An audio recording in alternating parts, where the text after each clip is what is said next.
Bonjour à tous. Aujourd'hui, on se retrouve pour un événement qui sort pas mal de l'ordinaire, puisque a priori, il ne devrait pas se reproduire avant plusieurs siècles. Donc je pense que exceptionnel, c'est le bon terme pour définir la grande conjonction entre Jupiter et Saturne.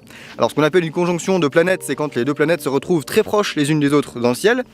Et là, pour le coup, effectivement, elles étaient vraiment beaucoup plus proches que la taille de la pleine lune dans le ciel. Donc on parle quand même d'une conjonction qui est assez extraordinaire. Mais comme souvent avec les événements astronomiques qui sortent un peu de l'ordinaire, on se fait avoir par les nuages. Ça avait déjà été le cas quand il y a eu le transit de Mercure devant le Soleil. Et là ça recommence, c'est-à-dire le lundi 21, le jour même de la conjonction, la quasi-totalité de la France s'était retrouvée sous les nuages. Et c'était mon cas aussi, il faisait moche, il pleuvait, j'ai même pas cherché à sortir le matos. Mais moi j'ai eu ma chance le lendemain. Du coup, je vous propose de voir ça.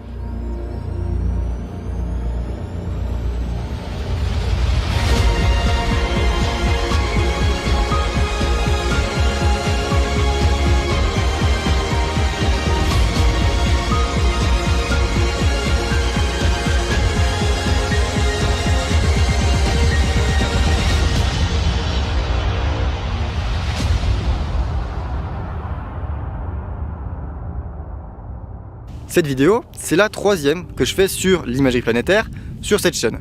Du coup, je pense pas que je vais revenir sur comment est-ce qu'on prend des images en imagerie planétaire. Pour ça, je vous mets les deux vidéos en description. Mais on va quand même revenir vite fait sur le matos que j'avais utilisé lors des deux dernières vidéos. Alors pour la première, c'était un entraînement à la fois pour moi et pour voir comment je m'en sortais en planétaire. Et j'avais un matos qui n'était pas super adapté. Donc un 150-750 avec une Barlow x2. Alors malgré ce matos pas super adapté, j'ai fait des images qui étaient correctes par rapport au matos. Et pour la deuxième vidéo, c'était au moment où Mars était très bien placé dans le ciel, j'ai utilisé un autre instrument, un Kepler qui avait 2,40 m de focale et 2200 mm de diamètre. Oui c'est ça, 200 mm de diamètre.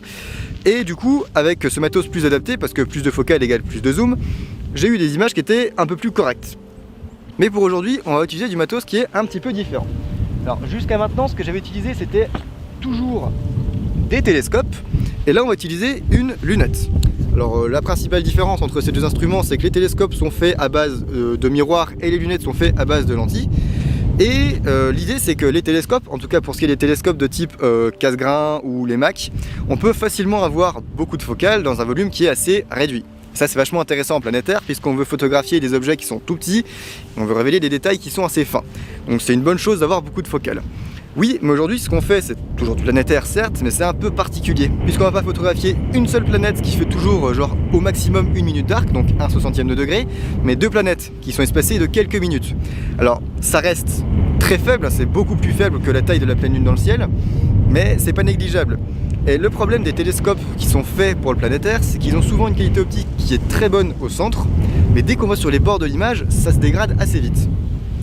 Du coup l'idée c'est qu'avec cette lunette j'ai déjà une qualité optique qui est excellente et une focale qui n'est pas trop longue. Donc j'ai 570 mm de focale pour la lunette et une Barlow, une PowerMate x2. Alors ces deux éléments ont une très bonne qualité optique et une focale globale de 1500 mm. Du coup les deux planètes ne seront pas au bord de l'image mais plutôt au tiers, et ça a plusieurs avantages. Alors le premier c'est que on n'est pas au bord, donc on a une qualité optique correcte.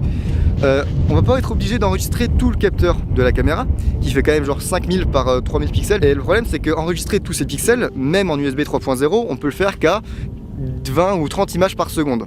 Alors que si on n'enregistre qu'une petite partie du capteur, on peut enregistrer beaucoup plus rapidement, ce qui est très intéressant en planétaire pour avoir plein d'images pour réduire les défauts atmosphériques. Et le dernier avantage, et là pour le coup c'est heureusement que j'avais ça, c'est que si le jour même de la conjonction c'est pas possible de faire une image, on a encore un peu de marge sur les jours suivants pour réessayer. Alors plus on va s'espacer, plus les planètes vont être espacées les unes des autres, moins bonnes seront les conditions pour faire l'image. Mais bon, c'est toujours ça de prix, au moins on a une image, c'est déjà ça. Et vu que le jour même de la conjonction, c'était pas possible de prendre l'image, je remercie beaucoup Léa et ses collègues de m'avoir préparé ce petit matos, parce que sans ça, j'aurais rien pu faire. Ok, pour le point matos, je pense que c'est bon, on va pouvoir passer aux images.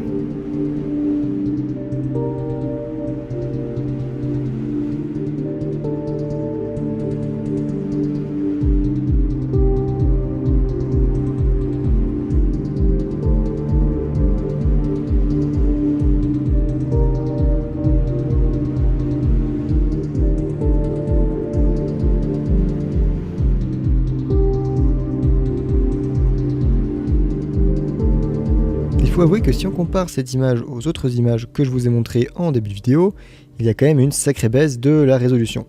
Mais en même temps, il fallait s'y attendre, puisqu'au lieu d'enregistrer une petite zone de 600 par 400 pixels, comme j'avais fait pour les images au casse-grain, je dois enregistrer en gros un carré de 2000 par 1000 pixels.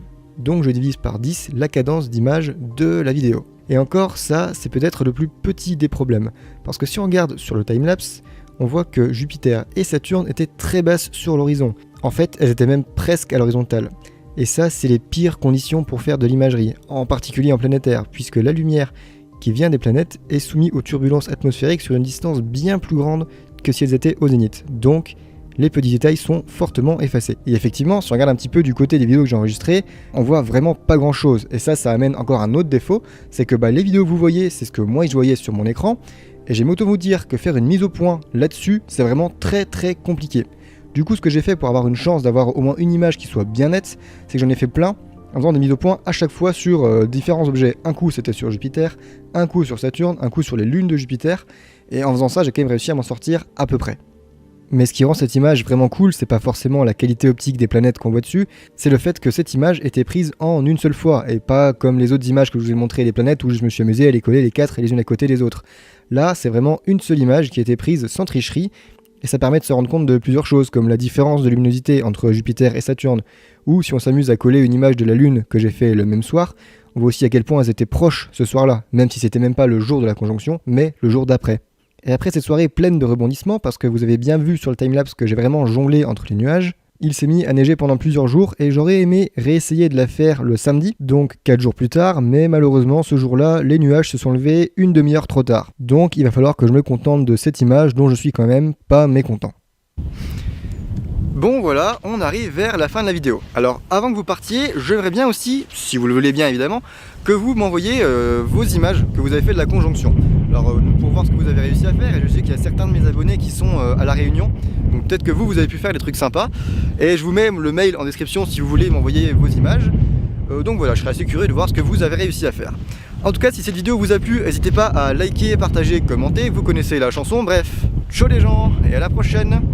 Et désolé pour le vent s'il y en a eu plein pendant la vidéo, il y a une tempête ce soir donc je fais ce que je peux.